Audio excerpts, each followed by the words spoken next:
Hey guys, welcome to the Armchair Explorer, where the world's greatest adventurers tell their best story from the road. I'm Aaron Miller, I'm a travel writer, and this episode we are taking on one of the world's most grueling races. It's 9 months long, it's 45,000 nautical miles, and it's through some of the toughest seas on the planet. It's the Ocean Race.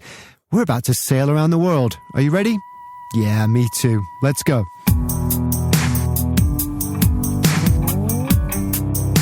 The Ocean Race is often described as the longest and toughest professional sporting event in the world. It's definitely the toughest team challenge in sailing. And we have two-time Ocean Race veteran and one of the best offshore sailors on the planet, Mark Towill, taking us on this adventure. Because make no mistake, this is more than a race. It's more than just a competition. This is a true adventure in every sense of the word. And as we'll hear, it pushes the people who take part in it to the very limit of their physical and mental endurance. It's a great story, not just because of the adventure. And by the way, I have always wanted to know what it feels like to be alone in the vastness of the ocean, just surrounded by this huge blue void on all sides. I want to know what that feels like. And I'm also interested what it feels like to sail around the entire world, all seven seas, powered by nothing but your wits and the wind. I want to know how that would change your perspective on the planet, how big the planet would feel afterwards, how truly vast the oceans would feel. But it's a great story also because of why Mark is doing this race. He's racing not just to win, but to raise awareness about ocean sustainability and the problem of ocean plastics in particular. And that is something very close to my heart. So quick aside here, I got connected to Mark through a friend of mine, Thomas Kimber, and his crew down at Karun Sunglasses in Patagonia. That's Karun. And it's a Mapuche word, an indigenous Mapuche word that means we are nature. And these guys are awesome. I was doing a story about them for an issue on plastic pollution in National Geographic Traveler. And I actually got to go down and spend a week with them. And they do amazing work. They turn discarded plastic fishing nets into designer shades, and they employ local people to do that, and then they help those local people reinvest that money into kind of small micro entrepreneurial projects that really transform the lives of their communities. It's an incredible business, it's an incredible project, and the shades look awesome. So I just wanted to give them a big shout out and say thank you for connecting me with Mark. They sponsor Mark's team. So if you're interested to find out more, please do go check that out. I'll put all the details up on the show notes in the website so you can do that, or just check out karunworld.com, Karun world.com. I also want to say just a real quick thank you to you guys for listening and supporting the show. Please remember to subscribe so you never miss an episode. And please also help the show grow by leaving a review, telling a friend, a fellow explorer. Help spread this message of ours, this message of love for the outdoor and adventure and the pure joy of exploring this amazing planet of ours, whether that's on your own 2 feet or just in your own comfy armchair back home. And if this episode whets your appetite for your own sailing adventure, well, you can check out the website where you can book trips inspired by the show, and I can also work directly with you to help you plan that awesome adventure you've been dreaming about. Armchair-explorer.com. But for now, don't worry about all of that. Just close your eyes because we're about to go on a fantastic voyage. We're about to sail around the world in one of the toughest ocean races on the planet. I grew up in a family that had no idea about sailing at all. And in fact, my parents both got seasick, and I got signed up for sailing very randomly. Fourth grade spring break activity when my working parents were looking for essentially daycare for my brother and I. And I just fell in love with it. I think one of the things that still to this day keeps me coming back to sailing is just the adventure of it. And I remember when I was quite young and getting into it, just the idea of being in control of your own boat and being able to explore unknown places and, sail out the channel and into the ocean. And that idea of kind of breaking out of your comfort zone and what you know and doing something different, and the fact that it was dynamic and weather's changing every day and you have to learn to, adjust to the conditions and optimize yourself. I think there's so many really unique metaphors within sailing. There is just something incredibly romantic about the idea of sailing, isn't there? Something about sailing away from the safety of the land and into the wilds of the deep, uncharted blue. It just harks back to this golden age of exploration and adventure, which is really appealing to me in these days of jumbo jets and coach tours and Google Maps and all the rest. So I love how it's that part of it that he fell in love with first too. And by the way, isn't that kind of awesome? His parents get seasick. He wasn't born into this. It's not in his DNA. He was just randomly thrown into a summer camp and ended up becoming one of the top sailors in the world. You never know what life has in store for you, and that is all part of the adventure. So keep your eyes open. But he fell in love with just the pure exploration and adventure of sailing, and that inspiration just grew and grew. Growing up here in Hawaii, I was very fortunate to be involved with an organization called the Polynesian Voyaging Society. And there's a canoe called the Hokulea, which was built back in the 70s as really an experiment initially to prove that Hawaii and Polynesia was intentionally populated through migration, and essentially that Polynesia was navigated on these canoes hundreds and hundreds of years ago with no modern navigational technology. So very simply by using the stars and the wind and the moon and the sun and all the elements available to you. So it was an art form that was very much alive 600-700 years ago and was on the brink of being lost. The Hokulea has become now this cultural icon, at least here in Hawaii, and I guess a little bit wider around the Pacific, which has reawoken this art of traditional wayfinding. It's kind of in some ways the exact opposite of racing, where we're trying to squeeze every ounce of boat speed out of our boat, and we're trying to optimize around each update to the weather and racing and our competition and stacking weight. It's very focused on the precision of performance, whereas when you're on the Hokulea, it's exactly the opposite. It's entirely about the journey is more important than the destination, and it's not necessarily about how long it takes you to get there. It's about simply getting there. And so I guess in my life I have these two extremes where we have racing, all of this very detailed information available to us, and then on the other hand, with the Hokulea, there's none of that, and it's just about being in touch with nature. So it's been an interesting dynamic for me. And that connection to nature, that respect and love for the ocean, is going to be a theme that comes back. Because even though Mark is a professional sailor and a professional sailboat racer at that, the reason why he's doing it, the thing behind it, his purpose, actually has more to do with those ancient Polynesian values, that respect and love for the ocean, that harmony and sustainability with the sea, than anything else. But interestingly, as much as there is that external draw, that connection to nature and that spirit of exploration of the world outside, there is also an internal draw too, and that has as much to do with the mindset of being a sailor as it does with the sailing itself. I get addicted to the mentality of offshore sailing and even racing, because it's very singular focused and there's very little distraction.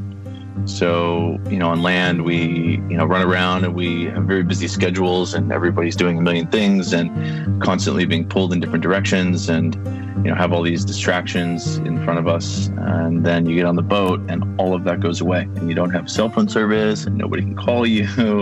And you're just focused on one goal, which is very simply to get to the next place as quickly as you can. But the journey of doing that and working with a team and playing a role, and living in this 4-hour watch system where you get up and you do your job and you go downstairs and you eat and you go to sleep and you do it again. It's really refreshing, actually, to just turn your mind off and just to be focused on one thing. It's what keeps me coming back. It is refreshing to turn our minds off, and we don't get to do that very often these days.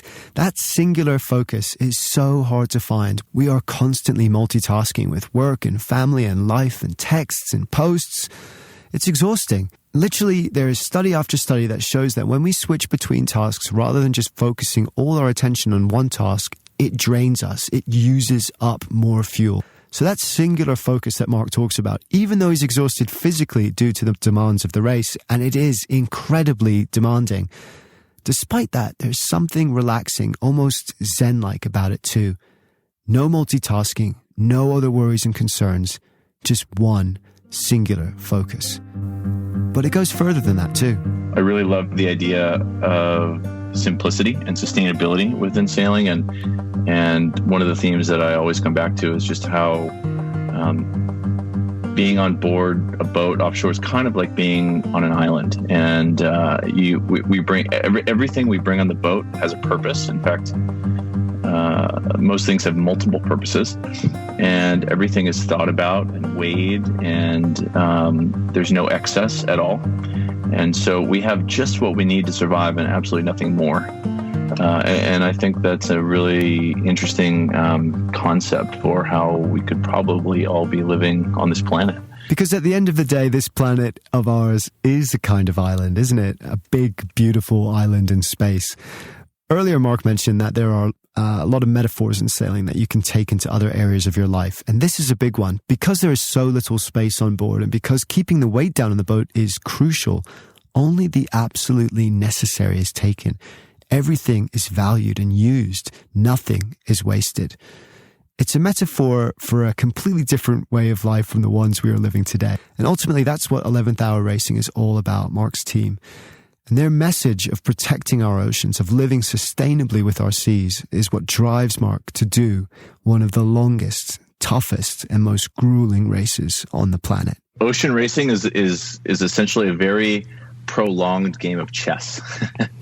And it's about risk management and essentially, playing the odds and deciding when it's a good time to roll the dice and maybe split from the fleet because you think that there's an opportunity to gain based on the weather by doing so, or is this a time where you think that maybe there's a gain over there, but it's not worth the risk, and instead I'll stick with the pack. The boats that we race these days are so fast that to get from one place to the other, for example, to get from the East Coast of the States over to Europe, it's not like we just sail in a straight line.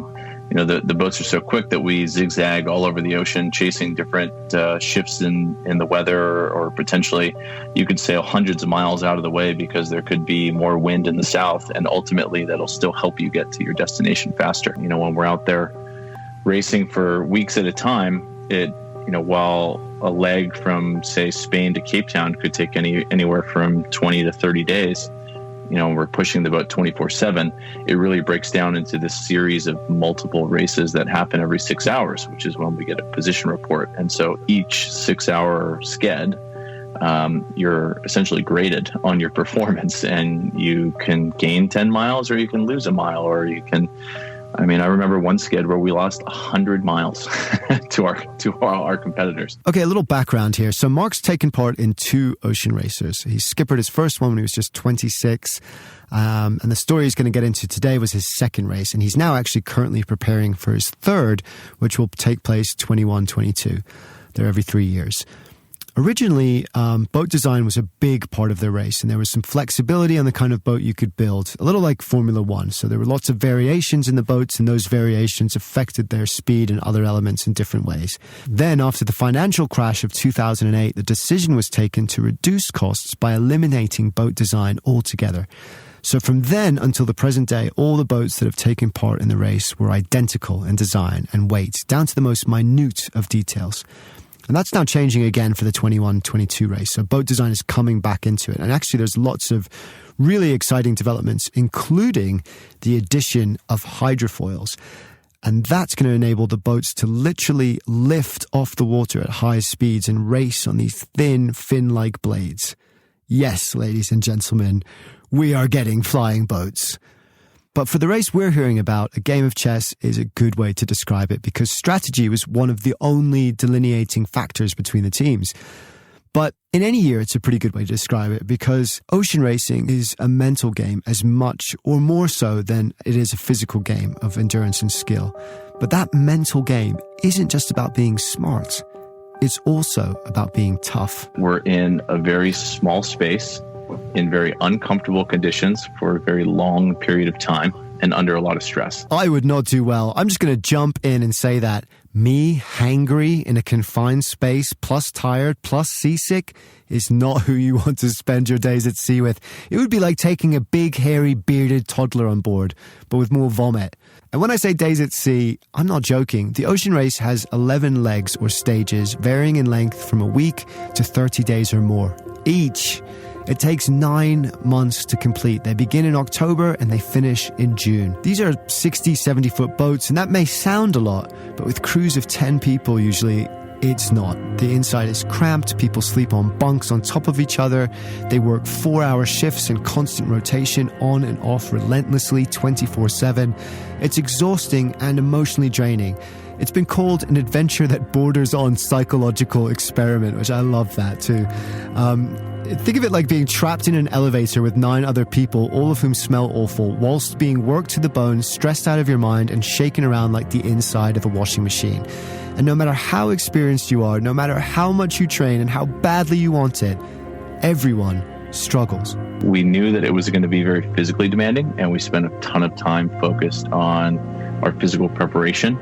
But what I entirely underestimated was the mental challenge, and actually how hard it is to be on a boat racing in that environment for 27 days at a time, and how do you continue to pick yourself up and keep going. We're literally on deck racing, and then the next minute we're in bunks literally on top of each other and having to do that for weeks on end. So you tend to see people at their worst, and how people respond when things are tough, when they are tired, when they are angry and upset and don't have the space to step away and cool off. How people respond in some of those moments is really important. One thing that sailors have in common is that you can always learn something from every experience. So there's always an opportunity to grow. And generally, I'd say you only learn from the mistakes. And so when something really bad happens, I kind of look at it as, what can we take away from this? How can we move forward? And that thought process really, I think, helps me to just keep moving forward. That's something that I definitely try and do too when I'm traveling or on adventures or just in life. There's always hardships, there's always setbacks. But if you can look at those setbacks or that negative emotion that you're feeling in that moment of cold and hunger and tiredness as a moment for growth, then there's an opportunity in that too, a unique opportunity. Something can be learned or improved for next time or strengthened. And that can create enough of a positive to get you through it without sinking into that hopelessness and despair, which can also happen. And believe me, I know that too. Just get me hangry and seasick and you'll see. But enough of vomit. Let's get to the starting line. Now, the route changes each year, but in this incarnation of the Ocean Race, it was probably the most epic that had ever been done. It was the longest in history, 45,000 nautical miles. That's just shy of 52,000 regular miles to you and I. And to put that in perspective, it's called the Round the World Ocean Race. Well, technically at that length, you're going around twice, as that's basically double the circumference of the Earth. And there was also 3 times as much Southern Ocean as the previous race. And let's just say the Southern Ocean is not messing around. That's where things get serious. So the race is going to start in Alicante in southern Spain. It's going to sprint over to Lisbon, race down to Cape Town on the southern tip of Africa, and then west through the ice storms of the Southern Ocean to Australia, up into China, back down to New Zealand, across the Southern Ocean the other way to Brazil, then up to Rhode Island and the east coast of America, across the Atlantic to Great Britain, Sweden, and a final finish in The Hague in the Netherlands. Yeah. Mark picks up the story now, just about to set off a 1,450-mile sprint from Alicante to Lisbon. It's an incredible mix of emotions. I think you're the day of the start, or even just before the gun goes off, you're extremely excited. You've been looking forward to this moment for a long time, planning for it for years. So to have that finally come is kind of this surreal moment. There's also, on the other end of the spectrum, a little bit of fear. I think there's always a little bit of fear, at least for me. Anytime I step on a boat and I'm about to, go offshore, there's an element of risk involved. And, and it's also hard to leave behind your family and friends and set off on this, challenge and this adventure. But, it's funny, like you put so much effort and time and preparation into getting to this moment. And then when it gets there, you're kind of like anxious and you're kind of on edge, and then the start gun goes off and you get into the watch system and you start to get into that rhythm and all that goes away. And then you're just, I remember this. It's right back into the routine, and you settle in quite quickly. The start of any ocean race is one of the most exciting parts. 7 teams, neck and neck, hungry to get that first win, that first lead. The preparation has been relentless to get here. It's been years in the making. The crowds are huge. Your heart is racing. And then the gun goes and it all begins. The leg itself was really interesting because traditionally the first leg of the ocean race is a long leg, all the way down the Atlantic. Oftentimes either stopping in South America or Cape Town, and in this particular edition, the first leg was a little bit more of a sprint. Just 6 days from Alicante to Lisbon. So a slightly different mental approach to that. A little bit, I'd say we pushed harder, knowing that the leg was going to be less than a week than your traditional 2 to 3 or even 4 week leg.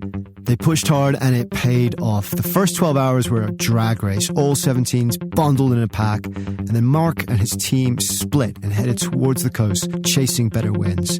It paid off. They took the lead and never lost it. Coming into Lisbon's amazing. We came in, I'd say just after lunchtime, but we had a lot of wind that last night, and then as we got into Lisbon, as usually happens, the wind died. So it took us 6 hours to do the last 10 miles, which was pretty stressful because we could see the boats behind us, charging into us. So to finally cross the finish line, just an amazing moment. But they couldn't rest for long because the next leg was a 7,000 nautical mile juggernaut due south along the eastern coast of Africa to Cape Town. But to reach that final destination, they would have to cross the doldrums. The doldrums, or more officially the Intertropical Convergence Zone, is a band of weather around the equator that has been plaguing sailors for centuries. It's here that the north and south trade winds meet and get sucked up into the higher atmosphere due to the heat of the equator. The result is, more often than not, no wind. Sometimes for days, sometimes for weeks, occasionally in the days before motors and satellite weather reports and phones, long enough to starve and kill an entire crew. Samuel Coleridge describes the doldrums famously in his 1798 poem, The Rime of the Ancient Mariner. Day after day, day after day, we stuck, nor breath nor motion, as idle as a painted ship upon a painted ocean.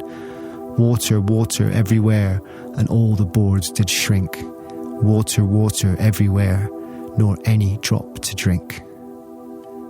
But despite the name and the reputation, the problem isn't only no wind. Sometimes it's too much wind. There's oftentimes no wind, and then you can get these very defined and very powerful squalls and clouds that will produce a ton of wind. And so then you have to react to that. Oftentimes you could be doing all of a sudden 25 knots in the wrong direction, with a ton of rain and 30 knots of wind, with far too much sail area up. And so you spend a lot of time just getting the boat back under control and pointing in the right direction. And then the cloud rolls by and then you're right back to where you were 2 hours ago.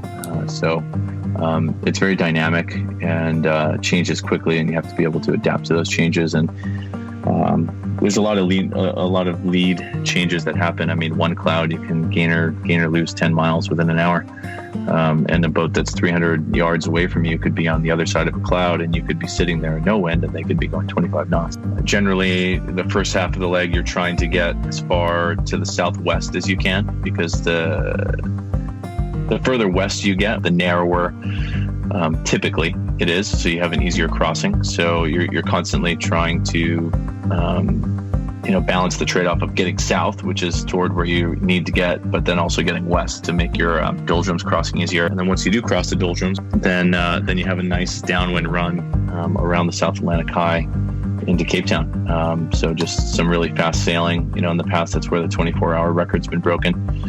You get nice long ocean swell and good wind. So it's a very enjoyable leg of the race. And Cape Town's a gorgeous city too. I think one of the most beautiful that I've ever seen. Table Mountain just rising up behind it like some beautiful castle balustrade. Clouds rolling off the summit like smoke. After 19 days at sea, they arrived in Cape Town in third place. 2 podium finishes. They were doing great. But next up was another marathon, and there was nothing doldrum about it. They were about to cross the Southern Ocean, one of the most dangerous stretches of sea on the planet. Well, I'd say the biggest challenge is just simply the remoteness of it and also the temperature. The Southern Ocean is a very raw place. You have these low pressure systems that essentially circle around Antarctica relatively unimpeded by land, and so they generate a lot of power and a lot of momentum. And going down there means that you're going to be dealing with generally a lot of wind, big waves, and cold water. And the cold water is what makes it, I'd say, the most dangerous. If you were to fall off, hypothermia can set in quite quickly, and it's also just a challenge to deal with frostbite and have all the layers on. I mean, it takes at least 30 minutes to put all the gear on before you just go up on deck for your watch. I'm wearing 5 to 7 millimeter neoprene gloves on my hands and balaclava on my head and thick wool socks and multiple layers of fleece and merino wool underneath all the hot weather gear and the life jacket, and it's a lot of stuff. So it's a physical challenge, and then over time, as you get tired, it becomes a mental challenge. But that's what makes it really rewarding. It might be rewarding, but it's also no joke. Scientists recently dropped a high-tech buoy or buoy, depending on what side of the pond you live on, into the Southern Ocean to measure just how gnarly the waves get down there. The biggest one they measured was a gargantuan 64-foot beast of a wave. You know that scene in the movie The Perfect Storm, right at the end where their ship is basically swallowed by this enormous wall of water coming straight at them? Yeah, it's bigger than that. It's exhilarating. It can be, scary at times. There's a ton of water coming over the deck. So, yeah, you got to have a ton of respect for the ocean and the elements, especially in the Southern Ocean. I mean, you're on this a very microscopic piece of machinery of your boat, it's you definitely feel small down there and relatively exposed. We were in a situation where we were in 30 to 40 knots of wind for days on end, and that felt, as crazy as it sounds, kind of normal and somewhat stable. But then every now and then you'd get this cloud that would roll through, and you'd get a 60 or 65 knot squall, and you just got to ride it out. I mean, you've got 3 or 4 people on deck, and you'd need the whole crew to get up to reduce sail area, and that would take, as I said, 20 to 30 minutes. So it's not like you can just snap your fingers and put away the sail that's up. So you just sail low and try to ride it out and stay calm and do the best you can. But you definitely feel like you've found the edge of what's reasonable. He's being cool. This is way beyond the edge. 65 knots is 75 miles per hour. Most sailboats go about 10 miles per hour. And if you were to look at a boat towing a water skier, well, at the most, that boat is doing 35 miles an hour at the absolute most. So it's twice that. And your average sort of cruiser boat, the ones that people like to show off with, well, they don't go much faster than 50 miles an hour, even if they're really pushing it. And the fastest motorboats in the world, those little cigar-shaped thin ones that are designed purely for speed, the ones that really only James Bond drives, well, they can maybe do a little faster than that. They can do about 90 miles an hour. But here's the thing. Those guys can only do that in calm water. Mark was doing 65 knots, 75 miles an hour in seas where the waves could reach as high as 30 foot tall. And this is a sailboat, so there's no brakes on this. There's no quick or easy way to slow down. He just had to ride it out.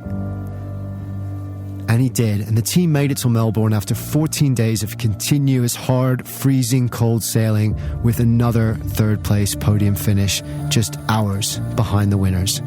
But then, disaster struck.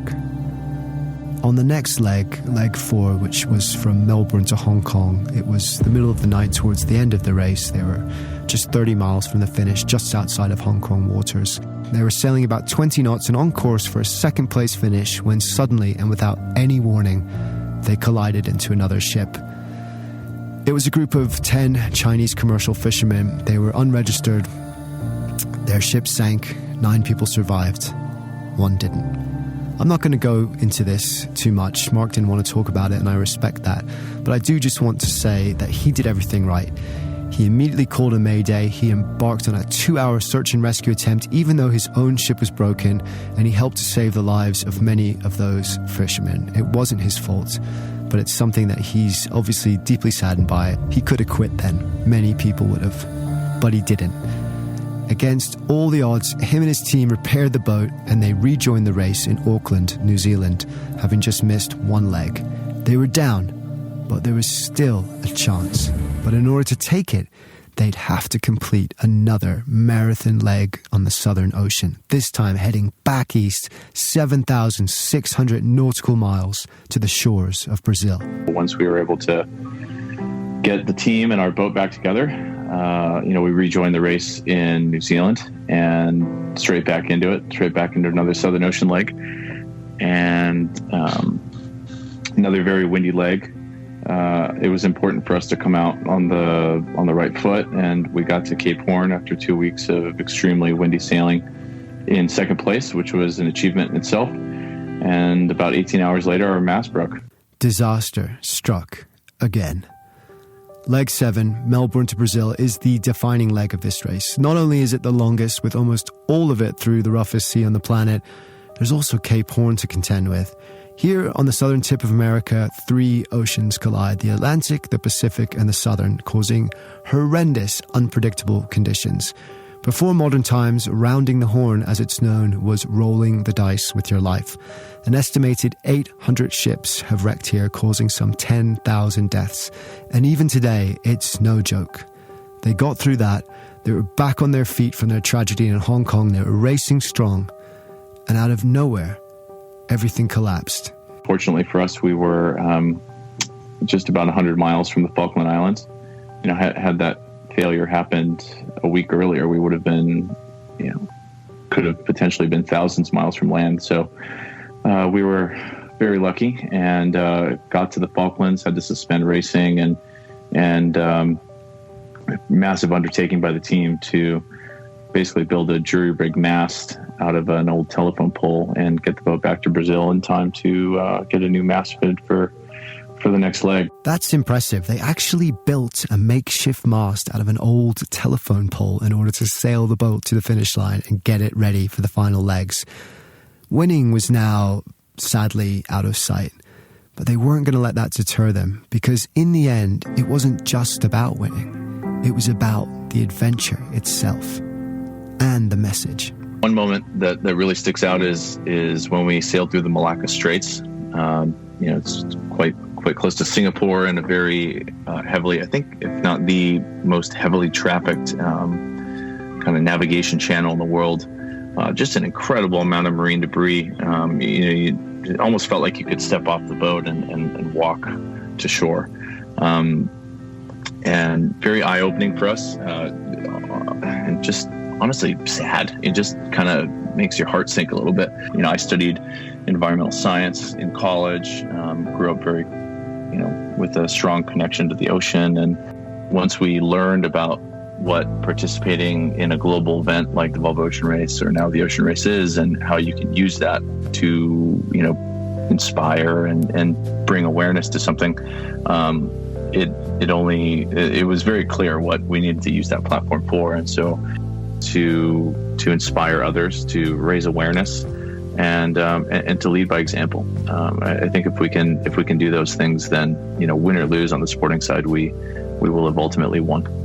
Ocean plastics is one of the great environmental issues of our time. The Great Pacific Garbage Patch, the naturally formed collection of marine debris floating in the middle of the Pacific right now, is, get this, more than 600,000 square miles big.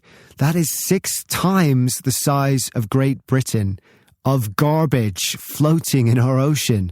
We are literally poisoning the lifeblood of our planet through our addiction to plastic. And that's why Mark and his team are racing, because it is the 11th hour. So after Brazil, they headed north to Newport, Rhode Island, placing third in Mark's co-captain Charlie Enright's home port. Then from there across the Atlantic to Cardiff, then Gothenburg in Sweden, and finally the finish in The Hague in the Netherlands. They didn't win, but they did finish. And in that most grueling of races, and considering the setbacks they had, is victory enough? Like those early Polynesian explorers said, sometimes it's about the journey. Sometimes getting there is enough. And he learned a lot along the way. If we can, in our tiny little boats, zip across the world's widest oceans in just a few weeks, what it tells me is that the planet really is not that big. And when you start to zoom out and think about how much life this planet supports, not just with humans, but just biodiversity in general, and how small and fragile it is, it's really incredible. I think it's one of the things that sailing and ocean racing has taught me is that the planet is small and it's quite fragile, and it needs looking after. I've definitely gone through a mental shift as it relates to the ocean. In my younger years, it was a place for me to relax and enjoy myself and feel connected to nature. And I still have all of those things, but now with the experiences that I've been fortunate to have and the understanding of just how in trouble the ocean is, I think my perspective has shifted toward this amazing resource is in a global crisis, and it really needs our help. And so I feel this sense of responsibility to do something about that and to try to act on it. And so I'm very hopeful that through our team and this next sailing campaign that we can try to play some small part in bringing about some change for the better. And I will just add to that and say, Mark and his team, 11th Hour Racing, are looking good to win on both counts in the 2021 race. So keep your eyes open for that. You can support the team and their message and follow in all their preparations in every step of the big race at 11th Hour Team. That is 11THHOUR Team. And that's across Facebook, Twitter, Instagram. They're also on YouTube, some really cool videos up there. And you can also sign up to their newsletter at 11thhourracing.org, where lots of cool projects are going on. And if you love the ocean and want to get more involved in its protection, that is a really cool place to start.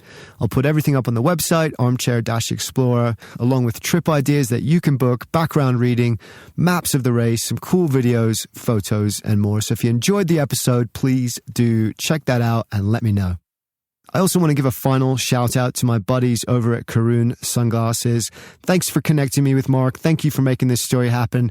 They are providing the shades for Mark's crew, so that's how cool they are. I love the work they do. I love that they are helping to keep our ocean free from plastic whilst making us look cool. So check them out at karoonworld.com.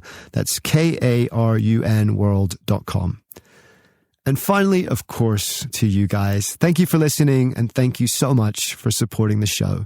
Please remember to hit that subscribe button and tell a friend. Let's spread this message of love for the outdoors and for adventure, because this planet of ours is an amazing place. And the more we look for the wonder in it, the more the wonder of the world becomes a part of who we are.